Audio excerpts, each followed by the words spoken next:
نحمده ونصلي على رسوله الكريم أما بعد فأعوذ بالله من الشيطان الرجيم بسم الله الرحمن الرحيم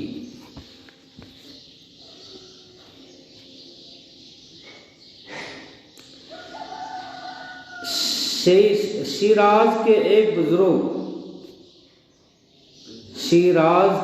ایک بزرگ حضرت فاش فرماتے ہیں میرے ہاں ایک بچہ پیدا ہوا اور میرے پاس خرچ کرنے کے لیے کچھ بھی نہ تھا اور وہ موسم انتہائی سردی کا تھا۔ میں اسی فکر میں سو گیا تو خواب میں حضور صلی اللہ تعالی علیہ وسلم کی زیارت نصیب ہوئی۔ آپ نے فرمایا کیا بات ہے؟ میں نے عرض کیا حضور خرچ کرنے کے لیے میرے پاس کچھ نہیں، بس اسی فکر میں تھا۔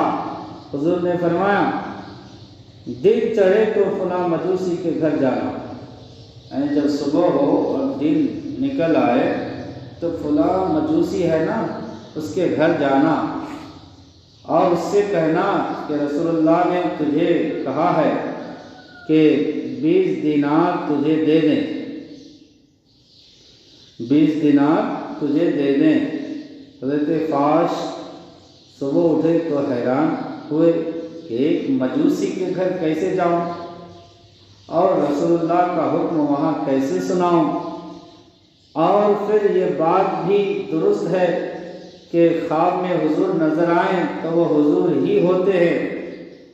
اسی شش و پنج میں، فکر میں، سوچ اور بچار میں وہ دن گزر گیا اور دوسری رات پھر حضور کی زیارت ہوئی۔ میں سوچ رہا تھا کہ جاؤ کہ نہ جاؤں، تو مجوسی ہے اور حضور کا فرمان مجوسی کے پاس کیسے لے جاؤ۔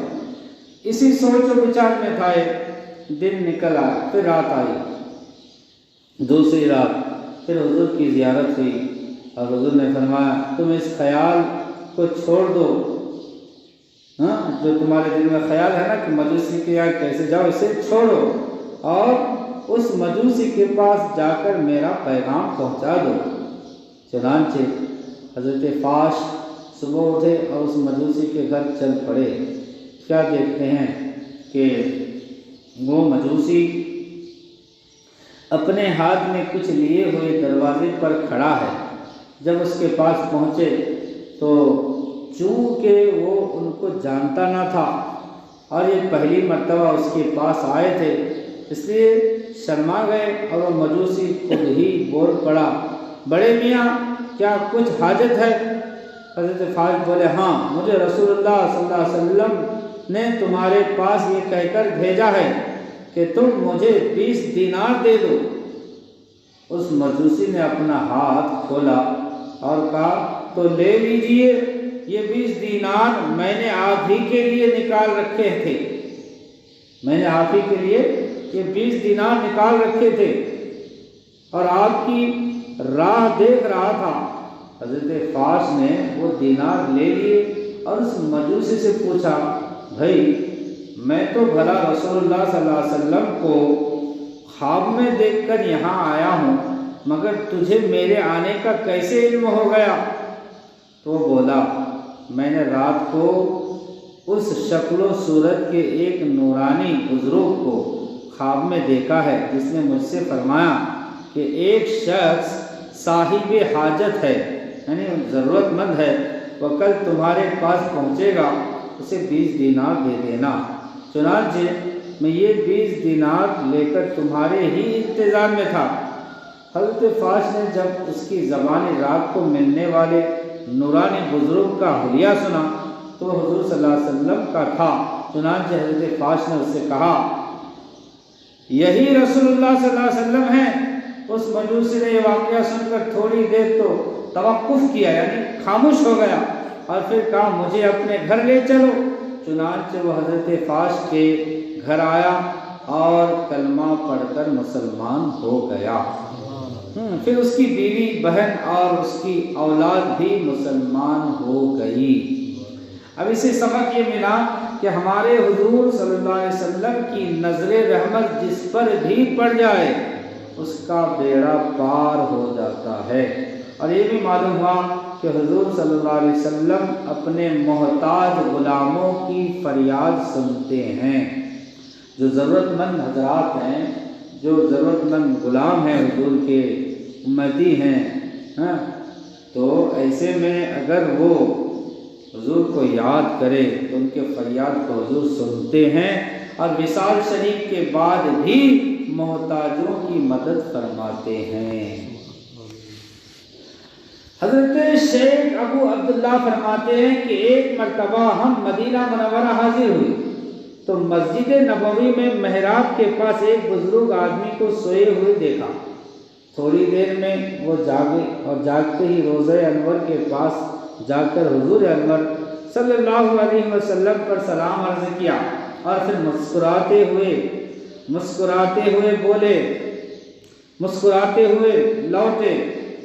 ایک خادم نے ان سے اس مسکراہٹ کی وجہ پوچھی تو بولے، میں سخت بھوکا تھا اور اسی عالم میں نے روضہ انور پر حاضر ہو کر بھوک کی شکایت کی تو خواب میں نے حضور کو دیکھا۔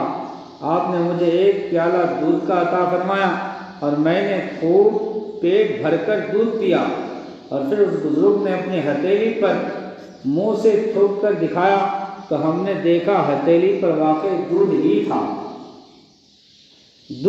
اب وہ خواب میں واقعہ پیش ہوا۔ اب جب انہوں نے تھوکا ہاتھ میں تو انسان جو کھاتا ہے وہی نہ تھوکے گا، تو دودھ ہی نکلا۔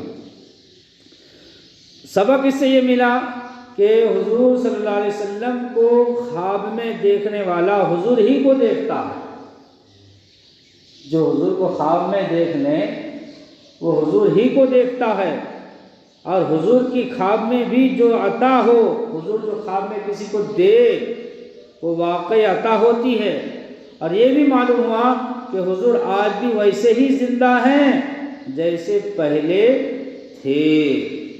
تو بہرکیف اللہ تبارک و تعالی اس کے پیارے حبیب صلی اللہ علیہ وسلم کے اسوہ حسنہ پر ہمیں عمل کی توفیق رفیق عطا فرمائیں۔ اس کے حبیب صلی اللہ علیہ وسلم کے صدقے ہماری مغفرت فرمائیں، ہمارے ماں باپ کی، سارے امت مسلمہ کی مغفرت فرمائیں۔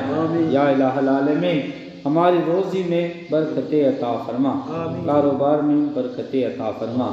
اے مولا ہمیں رزق حلال عطا فرما، رزق حلال کمانے اور کھانے کی توفیق عطا فرما۔